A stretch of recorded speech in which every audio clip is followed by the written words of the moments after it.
Hello friends, welcome to Exam House. स्वागत करते हैं आपका एग्ज़ाम हाउस में। जैसा कि आप जानते हैं, आरआरबी एनटीपीसी 6th फेज़ तक का एग्ज़ाम हो चुका था, जो कि 8 अप्रैल को ख़त्म हुआ था। और 7th फेज़ का एग्ज़ाम जैसे ही होने वाला था, लॉकडाउन की वजह से इसे स्थगित कर दिया गया। मतलब ये हुआ कि उसे पोस्टपोन कर दिया गया था। अब कुछ अटकलें आ रही हैं और आप जैसे देखे होंगे, बहुत से यूट्यूब के चैनल्स पे बहुत से वीडियोज आ रहे हैं। तो लेट मी क्लियर कि एक्चुअल में ये चीज़ें हैं क्या। तो वो आप स्क्रीन पे देख सकते हैं कि आज तक और एक जनसत्ता, ये दो न्यूज़ चैनल हैं जो इस चीज़ को थोड़ा सा हाईलाइट कर रखे हैं। अदर भी न्यूज़ चैनल में ये चीज़ें आपको मिल जाएंगी, बट यहाँ पे थोड़ा सा और चीज़ों को एक्सप्लेन किया गया है। तो सबसे पहले हम आज तक वाले का देखेंगे, फिर उसके बाद से हम जो जनसत्ता है हम उसका भी देख लेंगे कि क्या क्या इन्होंने इसमें बता रखा है। तो इस एग्जामिनेशन के बारे में इन्होंने जो कुछ भी कहा है उसके बारे में हम एक बार देख लेते हैं। स्क्रीन पे आप थोड़ा सा ध्यान से देखिएगा और चीज़ों को थोड़ा समझने की आप कोशिश करिएगा कि यहाँ पे क्या कह रहा है। अब इसमें यह कह रहा है कि परीक्षा के 6 पे जो 6th फेज़ था, मतलब 6 फेज़ थे, वो पूरा हो चुके हैं और बोर्ड अब 7वें फेज़ का एग्ज़ाम शुरू करेगा। मतलब भी करेगा, कुछ कन्फर्मेशन नहीं है इस बारे में, भी शुरू करेगा। जिन छात्रों का एग्ज़ाम इस फेज़ में होगा उन्हें उनके रजिस्टर्ड मोबाइल नंबर पर इसकी जानकारी दी जाएगी। जैसा कि पहले भी आपको इस बारे में जानकारी दी गई होगी कि किस किस फेज़ का, जैसे कि आपका फर्स्ट फेज़ में रहा होगा, सेकंड फेज़ में रहा होगा, तो आपको एक नोटिफिकेशन आया होगा। आपके जो रजिस्टर्ड मोबाइल नंबर है जिससे कि आप फॉर्म भरते हो, तो अपना मोबाइल नंबर डाले होंगे और जिस भी ईमेल आईडी का आपने इस्तेमाल किया होगा उस पर आपको मेल आया होगा और एक मैसेज आया होगा। तो ये उस चीज़ के बारे में बात कर रहा है। अब ये कह रहा है कि जो छठा फेज़ का एग्ज़ाम था वो 8 अप्रैल को ख़त्म हुआ था और इसके बारे में परीक्षा पर रोक लगा दी गई थी। रोक का मतलब कि पोस्टपोन कर दिया गया था कोविड-19 की वजह से। ठीक है। बोर्ड इसके बाद से काफ़ी समय तक कोई जानकारी नहीं दी थी और उसके बाद से 31 मई को एक नोटिस जारी किया गया था। अगर आप जो भी स्क्रीन पे आपको ये जो लिंक दिख रहा है rrbcgd.gov.in पे, अगर आप इसको एक्सेस करते हैं तो आपको नोटिफिकेशन भी आपको दिख जाएगा, जिसमें यही बातें कही गई थी कि क्यों रोका गया है और एग्ज़ाम कब तक किया जाएगा। तो उसमें ये कहा गया था कि जैसे ही सारे स्टेट में लॉकडाउन की प्रक्रिया ख़त्म हो जाती है तो ये क्या करेंगे, अपना एग्जामिनेशन शुरू करेंगे या फिर जो भी एग्ज़ाम लेना इन्होंने शुरू करेंगे। ठीक है। अब इसमें क्या क्या आएगा, तो जारी नोटिस के अनुसार कोरोना महामारी तथा और तमाम राज्यों में लगे लॉकडाउन को देखते हुए बोर्ड की परीक्षाएं रोकनी पड़ गई थी। मतलब जो भी आरआरबी एनटीपीसी का एग्ज़ाम था उसे क्या किया गया था, रोक दिया गया था। बोर्ड ने कहा था कि लॉकडाउन में ढील मिलने के बाद, अब जैसे कि किसी स्टेट में शुरू हो गया, किसी स्टेट में अभी कंप्लीट लॉकडाउन हुआ, तो ये इसके बारे में बात नहीं कर रहे हैं। ढील मिलने का मतलब ये हुआ कि सारे स्टेट में अगर जैसे ही थोड़ा सा नॉर्मल होता है, चीज़ें थोड़ी सी नॉर्मल होती हैं, सब कुछ खुलने लगता है, तो उसके बाद से ये शुरू करेंगे। इनका कहने का मतलब ये है। कोरोना की काबू में आती रफ्तार को देखते हुए अधिकांश राज्य अब लॉकडाउन खोलते हुए नजर आ रहे हैं। जैसा कि आप सुना होगा कि अब दिल्ली में भी लॉकडाउन खुलने वाला है और महाराष्ट्र वगैरह में भी अभी तो नहीं बट खुलने वाला है। तो इस तरीके से ये कह रहे हैं कि जैसे ही खुलेगा उसके बाद ये अपना कराएंगे। जैसे कि राजधानी दिल्ली में भी अब लॉकडाउन की पाबंदियाँ धीरे धीरे हटाई जा रही है। जैसा कि आप जानते हैं कि लॉकडाउन के जो भी केसेस है कोविड-19 के दिल्ली में बहुत ही ज़्यादा था, तो उसके बारे में ये बात कर रहे हैं कि अब वहाँ पे भी धीरे धीरे हटाई जा रही है। ऐसे में संभव है कि बोर्ड जल्दी ही परीक्षाएं दोबारा शुरू करने की घोषणा करे। देखो, दोबारा शुरू करने का मतलब ये नहीं है कि 6 फेज तक का एग्जाम हो गया तो वो सबका फिर से लेंगे। ये दोबारा शुरू करने का मतलब ये है कि जो इन्होंने पोस्टपोन किया था ना, वो उसको फिर से शुरू करेंगे। मतलब 7th फेज का एग्जाम को क्या करेंगे, स्टार्ट करेंगे और 7th फेज में ही वो क्या कोशिश करेंगे कि सबका एग्जाम कंप्लीट हो जाए, जो भी लोग बचे हुए हैं। ठीक है। पर्याप्त छात्रों को पर्याप्त समय पहले इसकी जानकारी दे दी जाएगी। मतलब देखो, तुम्हें 3-4 दिन पहले ही बताया जाएगा। ठीक, वो पर्याप्त, ये इनके कहने का मतलब है। ठीक है।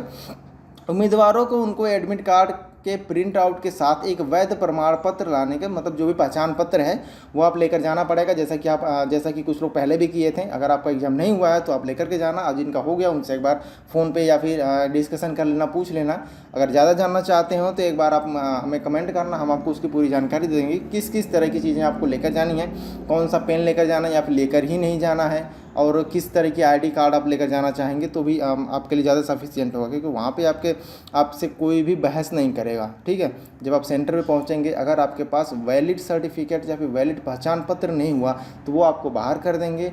कोई भी बहस नहीं होगा, कोई डिस्कशन नहीं होगा। तो अगर आप अच्छी तरीके से जानकारी को जानना चाहते हैं तो इस चैनल को सब्सक्राइब करें और इसमें कमेंट करें, आपको इस जानकारी आपको प्रोवाइड की जाएगी। ठीक है। एग्ज़ाम डेट की अभी भी कोई घोषणा नहीं की गई, जैसा कि मैंने आपसे पहले ही बता दिया कि डेट के बारे में कुछ अभी फिक्स नहीं है, बस एक सिनेरियो है कि ये कब तक एग्ज़ाम हो जाएगा, ठीक है।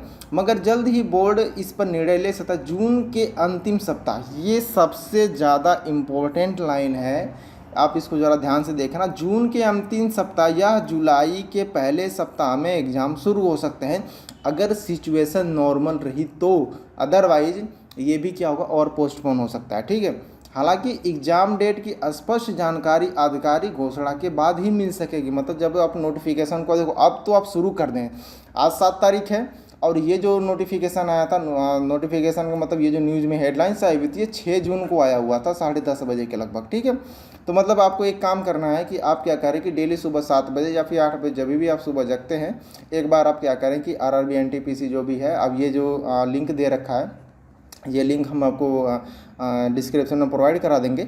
आप उस पर क्या है, रेगुलर चेक करते रहें अगर आपका एग्जाम नहीं हुआ तो, ठीक है। और उसके बाद कह रहा है कि उम्मीदवार किसी भी अन्य अपडेट के लिए आधिकारिक वेबसाइट पर नज़र बनाए रखें। आपको चेक करते रहना है कि आधिकारिक वेबसाइट पर कि कहीं ऐसा तो नहीं है कि डेट पहले ही आ गया हो, या फिर ये भी हो सकता है कि जुलाई के लास्ट वीक में आ जाए। बट इसमें जैसा लिखा है कि जून के अंतिम सप्ताह में या फिर जुलाई के पहले सप्ताह में आपको एग्जामिनेशन देना पड़ सकता है।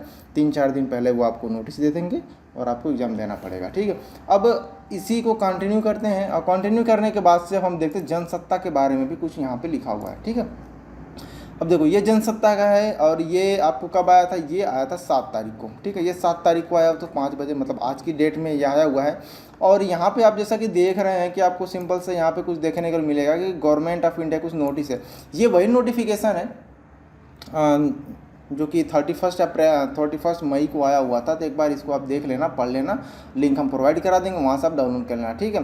तो इसमें देख लेना आप क्या क्या लिखा हुआ है। बस ये इसमें यही हुआ है कि candidate are here by inform that further scheduling of examination will be, एक मिनट इसको थोड़ा मैं हटा दें कोशिश करता हूँ, ऐड आ रहा है इसमें, चलो ये हट नहीं रहा है, कोई बात नहीं, थोड़ा सा हम इसको ऊपर कर लेते हैं, बहुत बढ़िया, चलो ठीक है, फिर से देख लेते हैं एक बार। अब इसमें क्या लिखा है, candidate are hereby inform that further scheduling of examination will be advised in due courses once the restriction imposed by the various state are eased, ठीक है। जैसे ही अधिकतर स्टेट्स में ये चीज़ें हटा दी जाएंगी लॉकडाउन के प्रोसीजर को, उसके बाद से आपका एग्जामिनेशन होने से स्टार्ट हो जाएंगे। ये आपको 31 मई 2021 का नोटिफिकेशन है, आप RRB की वेबसाइट पे इसको ज़रूर देख लेना, ठीक है। चलो आगे की तरफ बढ़ते हैं और देखते हैं और क्या क्या इसमें लिखा हुआ है, एक बार इस चीज़ में भी देख लेते हैं। कुछ खास नहीं लग रहा कि इन्होंने कुछ खास लिखा हो, सेम है वही है जितना इन्होंने थोड़ा सा उसके बारे में, एग्जामिनेशन के बारे में दे दिया कि इस भर्ती के अधिनियम अभिमान द्वारा कुल 35,277 रिक्त भर्तियाँ की जाएंगी। अगले फेज की भर्ती परीक्षा के एडमिट कार्ड जल्दी जारी किए जाने वाले हैं। रेलवे भर्ती परीक्षा 4 दिन पहले परीक्षा का एडमिट कार्ड जारी करेगी, जैसा कि मैंने आपको पहले ही बता दिया। ये 4 दिन पहले ही आपको क्या करेंगे कि नोटिफाई करेंगे, या फिर जो भी आपको देना होगा उनको एडमिट कार्ड वगैरह वो सारा कुछ भेज देंगे, ठीक है। परीक्षा सेंटर की जानकारी एडमिट कार्ड पर दी जाएगी। ऐसे में उम्मीदवार के पास एग्जामिनेशन सेंटर जाने की तैयारी करने के लिए केवल 4 दिन का समय होगा, तो आप पूरी तरीके से प्रिपेयर होना। इस समस्या को दूर करने के लिए रेलवे आरक्षित वर्ग के उम्मीदवारों को फ्री ट्रेवल पास भी देगी, ठीक है। तो फ्री ट्रेवल पास के चक्कर में मत पड़ना, जैसे ही पता चले कि एग्जामिनेशन है तत्काल प्रभाव से अपना अपना रिजर्वेशन करके और सब कुछ मतलब पता कर लेना कहाँ पे क्या होने वाला है। तो इस तरीके से आप पूरी तैयारी कर लेना। और अगर आपको ये वीडियो अच्छा लगा हो तब इसको लाइक कर लेना और चैनल को सब्सक्राइब जरूर कर लेना, ठीक है। और ऐसे ही हम आपको वीडियो अदर प्रोवाइड कराते रहेंगे, कुछ भी ऐसा नोटिफिकेशन आएगा वो चीज़ें हम आपको बताते रहेंगे। तो आज के लिए बस इतना ही रहने देते हैं, और अगला जैसे नोटिफिकेशन आता है या फिर कोई भी ऐसा अपडेट आएगा हम आपको अपडेट करा देंगे।